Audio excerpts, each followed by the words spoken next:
En Alemania, el centrista Armin Laschet es el nuevo presidente de la Unión Cristiano-Demócrata CDU, el partido de la canciller Angela Merkel. Laschet reemplaza en el cargo a Annegret Kramp-Karrenbauer y se perfila como posible candidato a suceder a Merkel en la Cancillería. Tenemos reporte desde Berlín.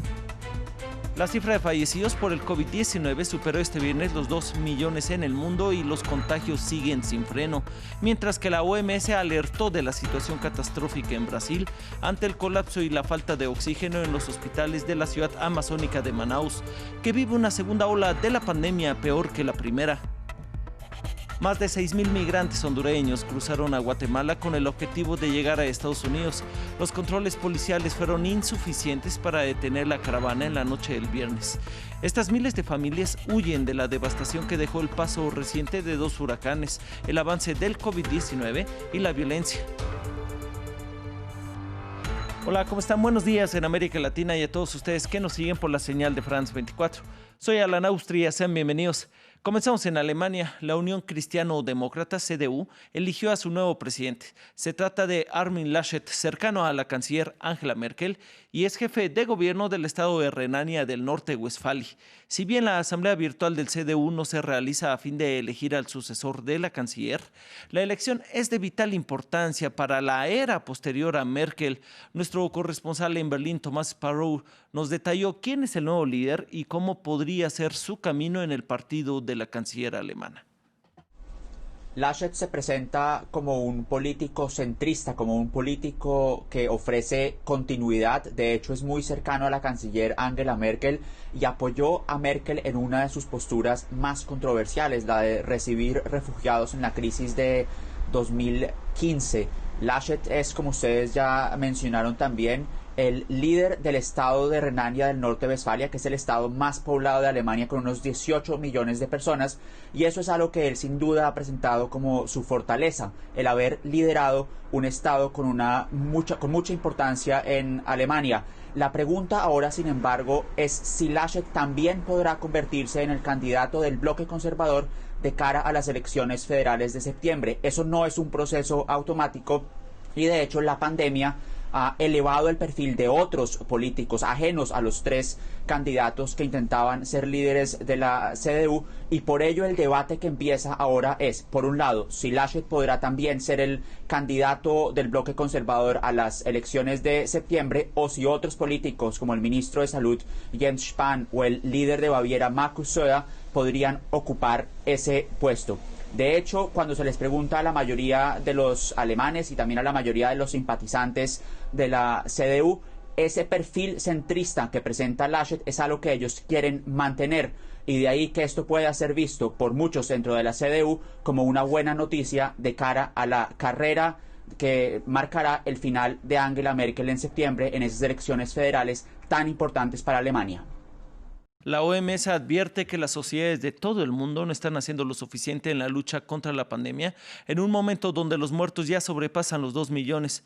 Uno de los casos más preocupantes es el que se vive en la ciudad amazónica de Manaus, en Brasil, ante el número récord de hospitalizaciones.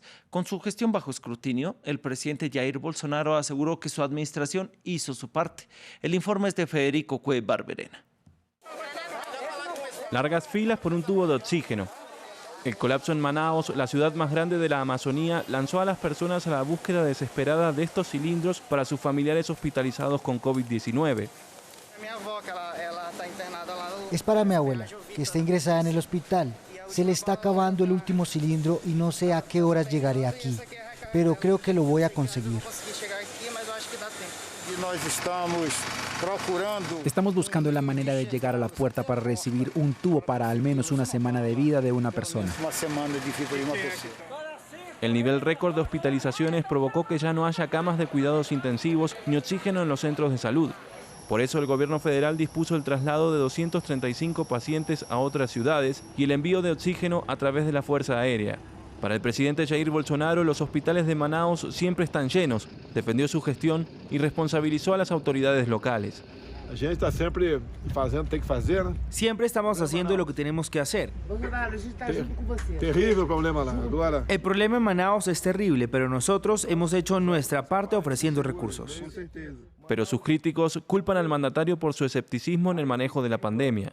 A culpa es sim do governo federal. Es culpa del gobierno federal por la incompetencia, la incapacidad, el haber optado por el negacionismo en relación con esta pandemia. Pelo negacionismo em relação a essa pandemia. En otro país esto tal vez sería clasificado como genocidio. Brasil mantiene un promedio de más de 1.000 fallecimientos diarios y acumula más de 8 millones de casos. Las autoridades federales esperan iniciar la vacunación con 2 millones de dosis del fármaco de AstraZeneca, traídas desde India, un operativo que ha sufrido atrasos, pero calculan concretar en los próximos 2 o 3 días. Y precisamente ante los más de 2 millones de fallecidos y las nuevas variantes del virus, las naciones más ricas concentran sus esfuerzos en las vacunaciones masivas, mientras que la inmunidad en los países más pobres avanza muy lentamente. ¿Cómo van a gestionar los gobiernos latinoamericanos una vacunación en territorios tan desiguales? Ilan Shapiro, médico especializado en salud pública, analizó para France 24.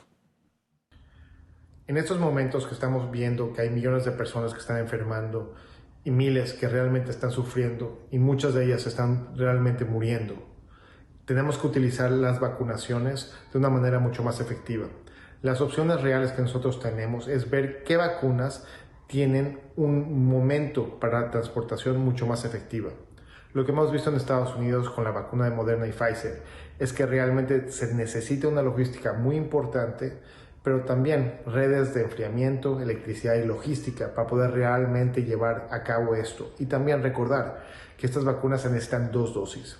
Al momento que nosotros estamos buscando métodos y sistemas de salud pública para poder crear, ahora sí, que en un país donde tengamos limitado los recursos, es muy importante reducir las dosis a una y también la manera de cuidar esas vacunas, que también va a ser crítico para la transportación, logística y administración de las mismas. Parte de los problemas que nosotros tenemos en este momento es buscar esos espacios para que realmente las personas tengan acceso.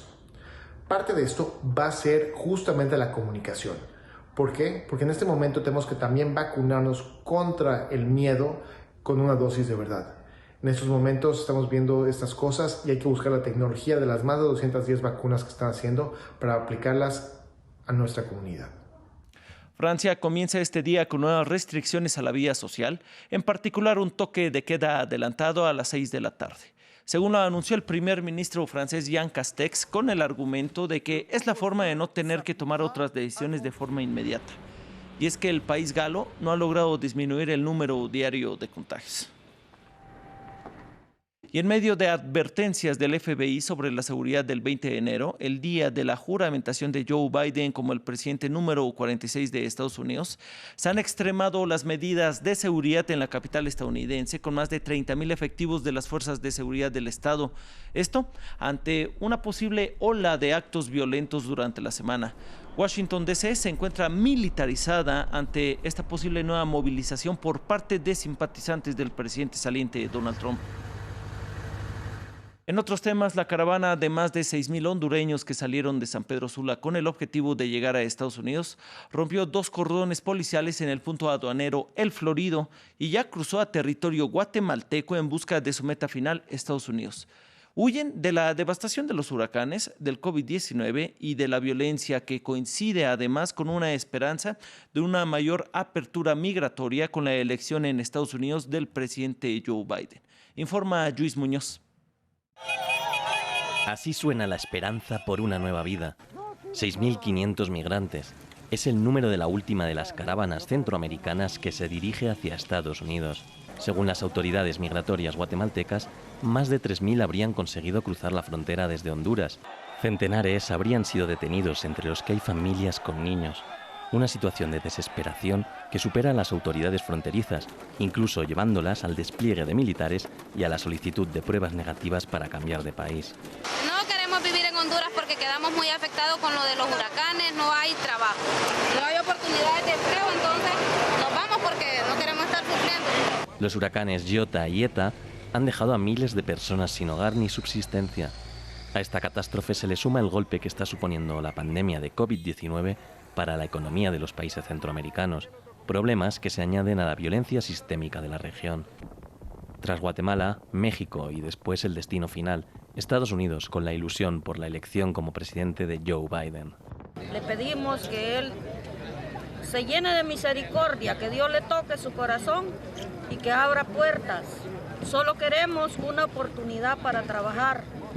Los migrantes confían en un cambio de políticas migratorias respecto a la dureza de Donald Trump. Biden, en una llamada en diciembre con el presidente mexicano Andrés Manuel López Obrador, coincidió en la necesidad de una nueva estrategia migratoria. Una esperanza que solo el tiempo confirmará si revierte la desesperación de los migrantes centroamericanos o bien, si por el contrario, continúan surgiendo nuevas caravanas. México dio a conocer el expediente que Estados Unidos entregó al gobierno de Andrés Manuel López Obrador por el caso del general retirado Salvador Cienfuegos, tras anunciar que no procesará penalmente al exministro de Defensa. La Cancillería mexicana dio a conocer este expediente en el que Estados Unidos acusa a Cienfuegos de 4 delitos de narcotráfico y lavado de dinero por supuestamente haber ayudado al cártel H2 a traficar miles de kilos de cocaína, heroína, metanfetamina y marihuana. El presidente mexicano aseguró que no se hallaron pruebas que lo incriminen y argumentó que su detención perseguía objetivos político-electorales en Estados Unidos, siendo el narcotráfico uno de los temas constantes de la campaña presidencial. Miles de personas se concentraron en la capital de Haití y en varias capitales provinciales para pedir al presidente Jovenel Moïse que respete la Constitución y que deje el poder el 7 de febrero, fecha en que debería acabar su presidencia.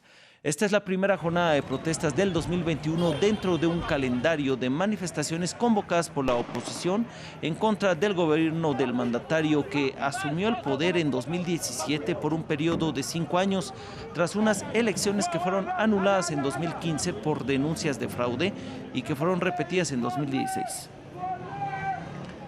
Autoridades palestinas anunciaron las primeras elecciones en 15 años. Esto a través de un decreto que el presidente de la autoridad palestina, Mahmoud Abbas, anunció el llamado a elecciones en un proceso que comprenderá 3 etapas. El 22 de mayo está prevista la realización de las parlamentarias. El 31 de julio se llevará a cabo la presidencial, mientras que el 31 de agosto se estima la elección del Consejo Nacional Palestino. Y finalizamos con el hallazgo del siglo en Bolivia.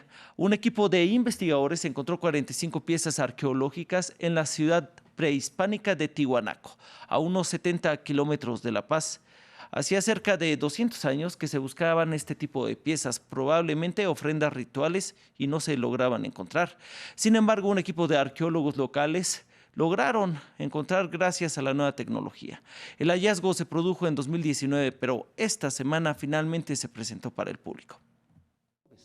Tallas de rostros, cuchillos de piedra, vasijas de cerámica conocidas como querus. Después de siglos bajo tierra, regresaron a la superficie del siglo XXI para arrojar luz sobre la civilización tihuanacota. Y esta semana, por primera vez, se presentaron al público. Arqueólogos bolivianos las descubrieron en 2019, enterradas a 30 centímetros en la ciudadela prehispánica de Tiahuanaco. El material que se ha encontrado ahora y el contexto, la información que está asociada es muy importante para poder ir avanzando en el conocimiento del inicio de la entidad política tihuanaco. Las piezas, 45 en total, seguramente tienen un significado ritual, ya que fueron halladas en un templo de la ciudadela. Y científicos y autoridades esperan que sirvan para conocer mejor la civilización tiahuanacota. Estos hallazgos para nosotros nuevamente nos hacen aterrizar. Es un cable a tierra para volver a ver la realidad de donde somos, cómo habíamos sido y, más importante, explicar muchas de las cosas de cómo son hoy. El imperio tiahuanaco se considera uno de los más longevos de América del Sur, con 2.500 años de historia. En el siglo VIII después de Cristo se extendió por la cordillera andina y llegó a ocupar parte de Bolivia, Chile y Perú, pero desapareció después del siglo XII. El porqué de su declive no se sabe. como gran parte del pasado prehispánico de América Latina. Llegamos al final. Muchas gracias por su compañía. Sigue en France 24.